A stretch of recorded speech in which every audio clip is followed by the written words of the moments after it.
Hey folks, just want to give a little video testimony about Remo video repair software. I got in a car accident last week, and the Carcam I had got hit, in fact destroyed. I had the last video clip, a portion of it, but I needed to get it recorded for insurance purposes, as well as letting people know in case they could go find whose tire flew off and hit my windshield and took out the Carcam.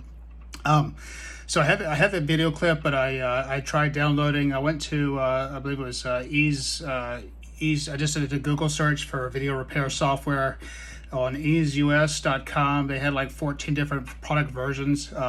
You could just go out there and see what they are. I don't have to list them off, but I essentially went through almost all of them, and none of them were able to repair the file. But the Remo repair video software, I reached out to the team at Remo.